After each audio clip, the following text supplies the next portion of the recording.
സ്കൂളുകളിലെ പാദപൂജയിൽ വിമർശനവുമായി ദേവസ്വം മന്ത്രി വി.എൻ. വാസവൻ. മതനിരപേക്ഷതയുടെ പാരമ്പര്യമുള്ള കേരളത്തിൽ പാദപൂജ നടക്കാൻ പാടില്ല.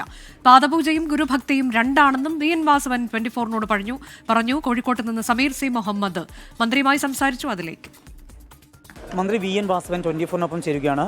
മിനിസ്റ്റർ, ഇപ്പോൾ പാദപൂജാ വിവാദം സജീവമായിരിക്കുകയാണ്. എങ്ങനെയാണ് മിനിസ്റ്റർ ആ വിഷയത്തെ കാണുന്നത്? കേരളം മതനിരപേക്ഷതയുടെ മഹത്തായ പാരമ്പര്യങ്ങൾ ഉയർത്തിപ്പിടിക്കുന്ന ഒരു നാടാണ്.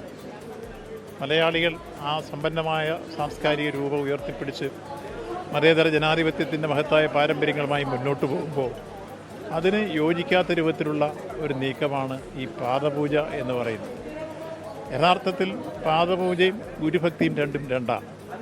ഒരു ഗുരുവിനോട് ആദരവ് പ്രകടിപ്പിക്കുന്നത് കാല് കഴുകിച്ചല്ല, മറിച്ച് ഒരു ശിഷ്യൻ്റെ മനസ്സിൽ നിന്നും അതോടൊപ്പം തന്നെ ഹൃദയത്തിൽ നിന്നും ഉയർന്നു വരുന്ന സ്നേഹാദരവുകളാണ് ഒരു ഗുരുവിനോടുള്ള ഭക്തി. അതെല്ലാ ക്ഷീണങ്ങൾക്കും ഗുരുവിനോടുണ്ട്. പക്ഷേ ആ ഗുരു നിർബന്ധിച്ച് ഒരു കുട്ടിയെ കൊണ്ട്, പിഞ്ചു കുട്ടിയെ, അതും ശൈശവദശയിൽ നിന്ന് ബാല്യത്തിലേക്ക് കടന്നു വരുന്ന പിഞ്ചു കുഞ്ഞുങ്ങളെ പിടിച്ച് പാദം കഴിയിക്കുക എന്ന് പറഞ്ഞാൽ അത് അങ്ങേയറ്റം അപമാനകരമാണ്, സംസ്കാരശൂന്യമായ ഒരു പ്രവൃത്തിയാണ് എന്ന് പറയാതിരിക്കാൻ നിർവാഹമില്ല. സാംസ്കാരിക കേരളം ഒരിക്കലും അത് അംഗീകരിക്കുന്നില്ല. ആ പ്രവൃത്തി കേരളം ഏറെ ലജ്ജയോടുകൂടിയാണ് യഥാർത്ഥത്തിൽ ഈ പാദപൂജയെ അല്ലെങ്കിൽ കാല് കഴിക്കുന്ന സമ്പ്രദായത്തെ കാണാൻ കഴിഞ്ഞത്. മാതൃക കാട്ടേണ്ട അധ്യാപകരുടെ ഭാഗത്തു നിന്നാണ് ഇത്തരം സംഭവങ്ങൾ ഉണ്ടാകുന്നത്. നിശ്ചയമായും അതിൽ മാതൃകയായി മാറേണ്ടവരാണ് അധ്യാപകർ.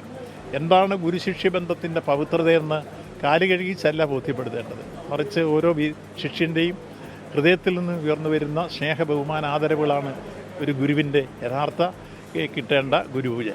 അത് യഥാർത്ഥത്തിൽ ഒരു അധ്യാപകൻ പിടിച്ചു പറിക്കേണ്ടതല്ല, മറിച്ച് സ്വയം ഒരു ശിഷ്യൻ്റെ മനസ്സിൽ നിന്ന് ഉയർന്നു വരേണ്ട ഒരു ആത്മാവിൽ നിന്ന് ഉയർന്നു വരേണ്ട, എൻ്റെ ഹൃദയത്തിൽ നിന്ന് ഉയർന്നു വരേണ്ട ഏറ്റവും ഒരു വികാരമാണ്.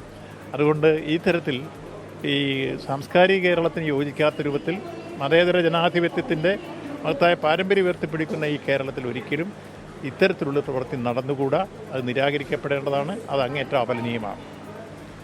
പാദപൂജയ്ക്കെതിരെ ശക്തമായ വാക്കുകളാണ് മന്ത്രിയുടെ ഭാഗത്തുനിന്ന് ഉണ്ടായിട്ടുള്ളത്. കോഴിക്കോട് നിന്ന് അഭിത്തിനൊപ്പം സമീർ സി മുഹമ്മദ്, 24.